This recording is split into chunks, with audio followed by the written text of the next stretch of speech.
2019 wasn't really the best year for gaming. It wasn't the worst either, but it wasn't really good. It was just okay at best. Here are the top 10 games of 2019. But before I begin, I have two honorable mentions that I kind of want to talk about a little bit. The first one is a game that has been released, I believe, 3 years ago. It's called Pokemon Go. This game impresses me each and every single year because Niantic, the creators of this game, have implemented brand new gameplay elements, brand new or even gameplay elements that should have been in the game from the launch. I'm talking about PvP, and just recently they added a brand new buddy system into the game that is, in my opinion, one of the best gameplay elements of Pokemon Go. And also they have released Generation 5, and they're slowly rolling out Generation 5 with new legendaries and new common / rare Pokemon. The last game that I want to talk about as an honorable mention is Super Smash Bros. Ultimate. Not the base game though. That game was, I believe, was number 4, number 5 of my Game of the Year list of 2018. What I want to talk about is the passion and the seriousness of Masaru Sakurai and what he has done for Super Smash Bros. Ultimate with the DLC. Just in 2019, Smash Ultimate has seen Joker, the hero from Dragon Quest, well, multiple heroes I should say from Dragon Quest, Banjo-Kazooie, Terry Bogard, and soon we will learn who the 5th and final Smash DLC character is, hopefully in this year, going into next year. I just think that Super Smash Bros. Ultimate is truly one of the best, if not the best, fighting game. And what they have done with the DLC characters, with the stages, the music, all of that, with each of these characters is truly remarkable. With all that being said, here are the top 10 best games of 2019. Number 10. It doesn't really surprise me that EA's Respawn Entertainment has made a Star Wars game.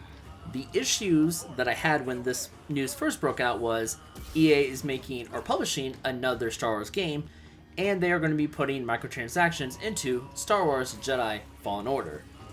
But as of right now, there are no microtransactions.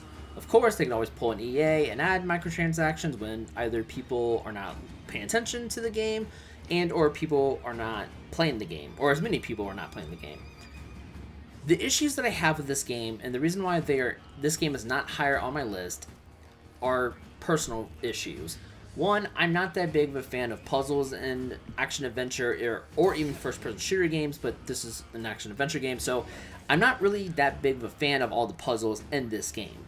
The second issue that I have with this game is Cal, the main character, is not really that interesting. He's just a bland character. And to me, you need to have your Jedi be the main focus of the game. You need this character to be interesting and one with the Force. To me, I do not feel that with him. The things I do like about this game, though, I will say, is the aesthetic, the atmosphere of each planet, how each planet is unique in their own certain ways, and also some of the gameplay is really remarkable. Some of how you use the lightsaber, how you use the Force, all the different types of combos, all of that really mesh together, and it really creates an amazing action-adventure Star Wars game. Another issue, though, is the glitches. There are plenty of them. Granted, I have not run into as many glitches as other people have, but there are glitches. And if this game would have had maybe about 6 months back into the oven, it would have been a better game. But I get it, there's a brand new Star Wars movie coming out, so they kind of have to rush this game out to meet the demand of the Star Wars movie. But overall, Star Wars Jedi Fallen Order, a really good Star Wars game. So kudos to you, EA and Respawn. Number 9. I feel like this game would have been a lot higher on my list, but the only issue why it's not is because I have not played that much of it. Death Stranding is really a game that you have to have an open mind to the concepts of this game. It is rebuilding America. We've all built these walls around us, and we're kind of more distant from each other. Or that is kind of Kojima's philosophy I'm paraphrasing, of course, not directly quoting what he has said in several trailers. You play as Sam Porter, an agent, or not wanting to be an agent, but he just gets dragged into it, from Bridges Corporation. Your job in this game is literally to be an Amazon / UPS worker and deliver packages from area to area. This is creating links to rebuild America, like I just said before. I will admit this, from the parts that I've seen from trailers and from the very beginning of the game, the cutscenes, just like any other Hideo Kojima game, are jaw-droppingly amazing. Seeing Troy Baker's character, Golden Mask, come out with all the different types of creatures to attack Sam Porter and the crew is truly something that is just disturbing, but also really interesting. And that is really why this game is even in my top 10 Game of the Year list. It is an interesting game. The music is amazing. The characters and all the actors / actresses and their performances are just mind-blowingly awesome. But I want to spend more time on this game before I could even put it higher on my list. But I'm glad Hideo Kojima is back to making games. Good one on you for Death Stranding. I'm not the only one wearing masks either. There's your boss man, and that woman, and oh, let's not forget little you. Did I ever tell you my real name? I wanted to. It's Amerigo. After Amerigo Vespucci, the man who discovered the continent. I thought it was Columbus. Except Amerigo was full of it. He lied.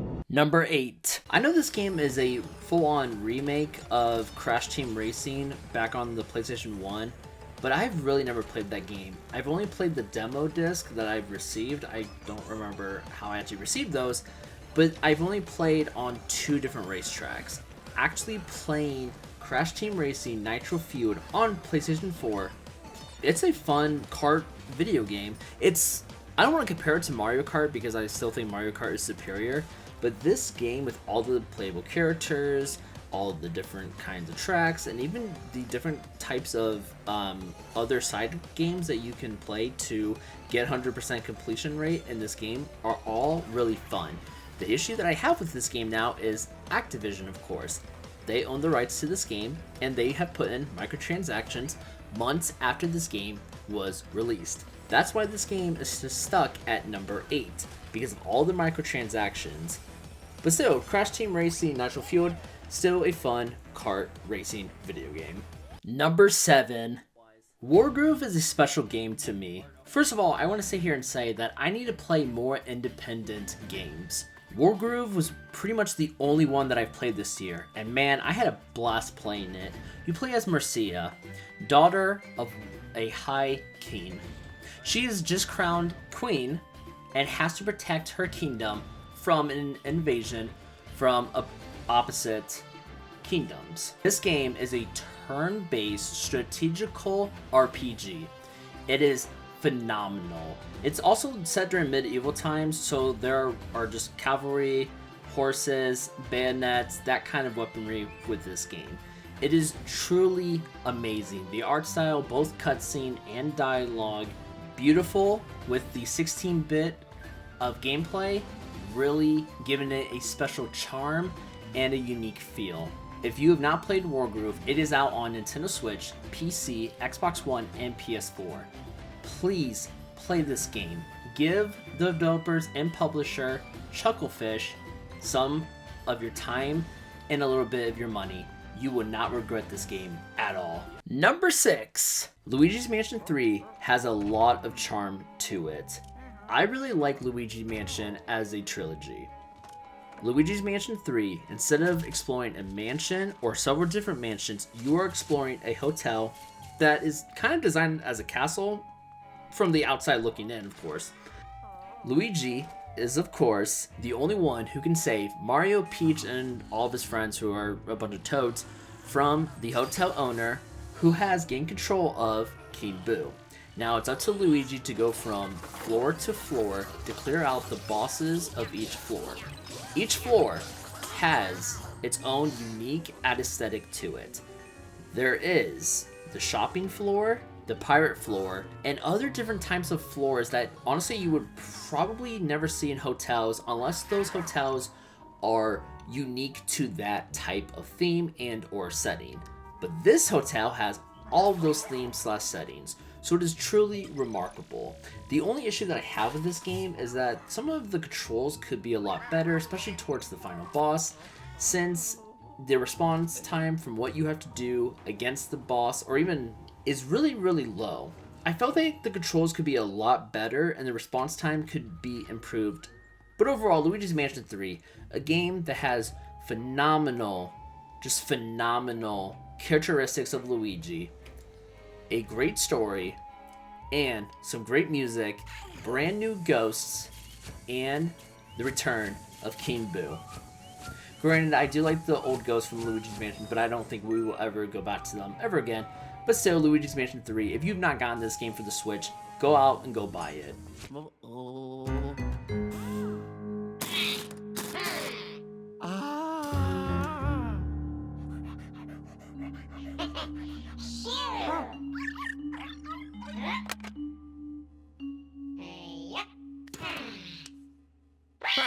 Number 5. I've spent a lot of time playing Pokemon Shield. A couple reasons why it's not higher on my list and it has nothing to do with the controversy is because I felt like there are some things that they could have done better. I like majority of the characters in this game. I like all the gym leaders. I like the other gym challengers that we are allowed to go up against. I still do not like our rival in this game. And I wish the Pokemon Company would understand that and I'm trying to speak for majority of us here, Pokemon fans, we do not want our rivals to be all happy, jolly, go lucky type of characters. We want them to be mean. We want them to be blue and silver and just mean characters who just put us in the ground even when we beat them in battle. And Hop is just that jolly, go lucky type of character, which I'm sick and tired of seeing. Second thing, I do not like how Chairman Rose is the main antagonist of this game. I wish Team Yell had more of a better role in this game, because Chairman Rose to me is just a boring character, and the type of plot that this game offers for Pokemon games is the exact same that we've seen each and every single Pokemon iteration. They want to somehow take Pokemon away from trainers and or destroy Pokemon altogether and or use a certain Pokemon, usually the legendary, to destroy the land or make the land quote-unquote better, even though it's not quote-unquote better for anyone. And I'm getting real sick and tired of it. I wish, and I know some of you guys won't even know what games I'm talking about, but I wish they would kind of go back to Team Snag'em and Pokemon Coliseum and Pokemon XD Gale of Darkness, shutting the hearts to Pokemon and making them Shadow Pokemon, or doing something like that. They don't have to do it exactly like Pokemon Coliseum and XD Gale of Darkness, but I'm just so sick and tired of Pokemon still playing the exact same beats and the exact same notes. What I do love about this game, however, are the designs of the new Pokemon. Generation 8 designs are truly remarkable. I like all 3 starters.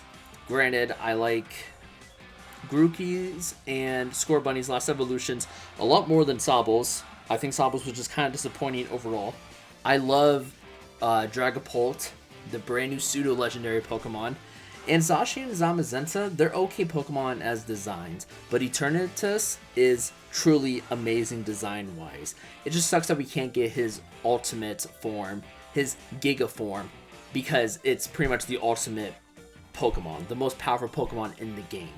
Granted, the story kind of sucks for Pokemon Sword, Pokemon Shield, but the Pokemon is amazing. The wild area, I wish it was bigger, but it is truly something that is remarkable, especially with raids. Seeing other trainers being partnered up with each other, going at a giant Dynamax Pokemon or even Gigamax Pokemon, seeing the different types of strategy that each trainer uses is awesome to watch, and I wish the Pokemon Company will continue on using raids and even a bigger wild area in future generations, or even remakes of past games. I'm just hoping a Gen 4 remake is coming sooner than later. Number 4. Just like Crash Team Racing Nitro-Fueled, The Legend of Zelda Link's Awakening, I have never played the OG version of that game. So everything I'm about to say, you already know from the Game Boy version of the game. I love the new art style. I think the new art style reminds me a whole lot of Wind Waker, especially when people didn't like it, they bashed it. And I think people have come around quicker to it than they did with Wind Waker. But this game's art style is really, really adorable. The gameplay is amazing. The top-down perspective of a Legend of Zelda game, it's just like A Link Between Worlds, A Link to the Past. It's just like those type of games. The music is phenomenal, the story is amazing, so really everything about this game is just truly, truly remarkable. It deserves a spot at number 4. And just because it's honestly a remake slash remaster, that's why it's at number 4. It's not a brand new top-down perspective Legend of Zelda game. It is still amazing though, but I do not think it should be $60. It should have been $40 when it first released. That's just my honest opinion about it. Still get it though, even at $60. It is worth every single penny. Number 3, I played a lot of Minecraft in high school. Maybe a little too much of Minecraft. But when I first saw Dragon Quest Builders 1, I thought to myself, why? Who would want to play this game? Dragon Quest is a turn-based JRPG. Then I played it, and it was my game of the year it came out. Dragon Quest Builders 2, the sequel to Dragon Quest Builders, takes everything from the first game and makes it 20 times better. The building is still phenomenal. There are a lot more recipes and a lot more different types of building materials that you can use to build whatever you want. And that is the thing with Dragon Quest Builders 2. You can build whatever you want, wherever you want, pretty much. The story in this game is 20 times better than the story in the first Dragon Quest Builders game. The issue that I have with this game, however, is the loading times. Some of the loading times, especially when you start the game up, they take forever, and I don't know why. There are some times when I want to play this game, and I sit through the loading times, and right after it loads up, I don't want to play the game anymore. And that is a huge problem, especially for like a smaller type of game compared to the Dragon Quest mainline series or even the Dragon Quest Heroes franchise. This game, however, is worth a buy. Even if you've not played the first Dragon Quest Builders game, play this game. This game is still adorable. The characters are all written amazingly well. The characters are all acted amazingly well with their personalities. And you as the hero, you, the builder, are actually important compared to the first Dragon Quest Builders game. Play this game, enjoy this game, create this game. Let's all create a world of Dragon Quest Builders 2 together. Number 2, from the original creators of Fallout and from the creators of Fallout New Vegas, brings you The Outer Worlds. This game is a first-person RPG. This game has an emphasis on your character as well as the partners you select for your team. Let me explain the character aspect a little bit. My character in this game is a female who is really charismatic, but if I need to pull out a gun and battle my way through situations, both my stats for speech, persuasion, even lying, with double hand combat, gun combat, and even stealth are maxed up to the point that I can easily walk away from battles with both sides, or even just my side, feeling a sense of accomplishment, or I can literally fight my way through and kill everyone in my sight. The type of partners for this game, each partner is unique to their personality. The good news is with this game, it's not as long as Fallout 3 or even Fallout New Vegas. And that is a plus to its core. Believe me, you want to replay this game numerous times, since you make huge drastic decisions that will affect the outcome of the story right from the very beginning all the way to the very end. This game is truly amazing. This game should be played even if you are not the biggest RPG fan. Look, I get it. Taking on the corporation has left us with two choices, bad and worse. But you have to choose. And you have to choose now. You know you didn't have to shoot either one, right? But it's fine, I guess. You just keep being you. Number 1. There's no surprise that Fire Emblem Three Houses is my game of the year. What Nintendo has done with this franchise and the direction that they have taken this franchise is something that I could never ever imagine, and it all works very beautifully. The art style is amazingly beautiful. The voice acting, the dialogue, all performed superbly well and executed perfectly. The writing is amazing. Some of the choices that you will make in this game are jaw-dropping and even very surprising. You have 3 different houses that you can choose from. This game has a high replayability just for those houses, as well as seeing which of your favorite students you will have at the very end of the game, since there is a permadeath mode in this game. Or if you want to max out your students and see which different types of classes they want to try out, or even you want them to try out, is something that is truly special that a lot of strategic JRPGs do not really do. Fire Emblem Three Houses has executed every single gameplay aspect to its core amazingly well. If you own a Nintendo Switch and have either played all the Fire Emblem games, some of the Fire Emblem games, or have never played a Fire Emblem game ever in your life, you need to play Fire Emblem Three Houses. This game is truly something that you do not want to miss out on if you own a Nintendo Switch. And even this game is a console buyer if you do not own a Nintendo Switch. Always remember, 3 houses, 3 territories, your very own journey. Forward, now! 3 territories, 3 houses. Your very own journey.